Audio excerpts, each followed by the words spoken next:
One fateful night in the childhood of our next guest changed her life forever. Dealing with these scars has been living hell. When I was 3 years old, I was laying in my parents' bedroom, and there was a pair of matches on the nightstand. I grabbed them and lit the match. The next thing that I remember was my arm and my chest were engulfed in flames. I ended up being in the hospital for months and months. I don't even recall how long. Growing up, I had to have many surgeries. It was normal for me to have bandages basically head to toe.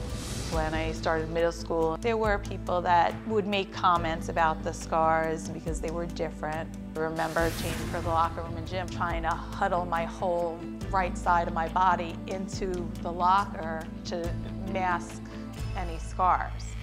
It made me feel sad, disgusted, frustrated. So when I was in my 20s, they told me that the technology wasn't there yet. And then in my 30s, received the same response. Even today, after 40 years, same response.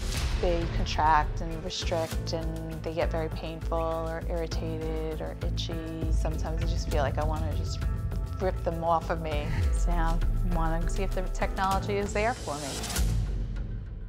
Eileen is joining us today, and thank you for opening up about this. You're welcome. Thank you for having me. Thank you. Thank you for having me. Eileen, I really appreciate you being here, because growing up with all of those scars and having to answer these questions and deal with people's judgment of them, how did that make you feel, and how did that affect you as a person? It was upsetting and frustrating at times.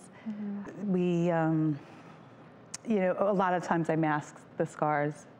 Many times I masked them just so that, to just avoid the questions. Eileen, do you have any restrictions on your motion, or is it painful? It's painful.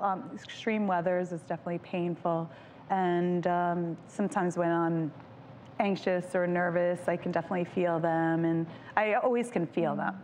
And sometimes more than other times. And that's not atypical, that the quality, just the nature of how your scars feel can change, hot, cold, and your mood.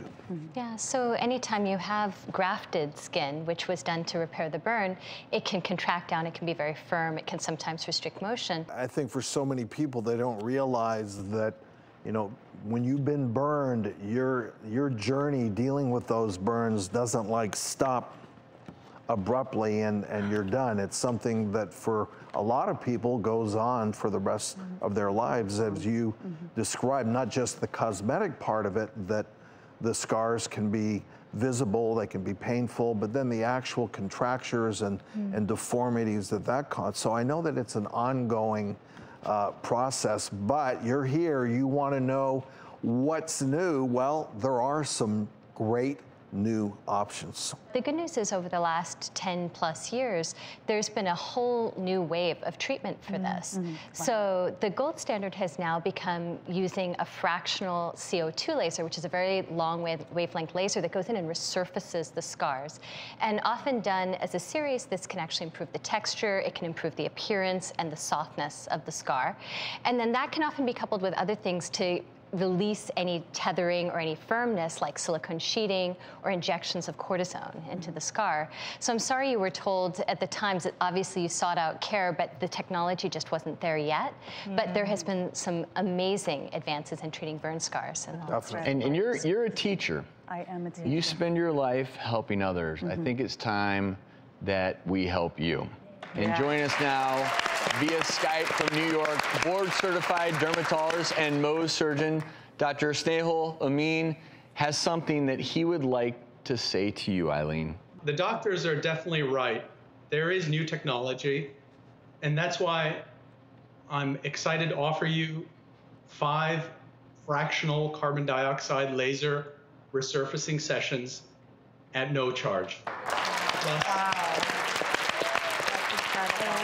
So incredible. How do you feel? Wow, amazed. I don't even know what to say. I'm speechless. It's amazing. You deserve it. And you're in good hands, right, Dr. Batra? Hands. Dr. Amin was a Harvard undergrad with me, and I couldn't speak more highly of him. His practice will be fantastic in your hometown in New York. Wow. So, thank you. Thank you so much, Dr. Amin, for offering your services.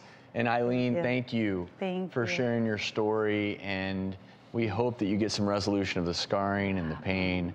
You deserve this. Thank you. Thank you, everyone.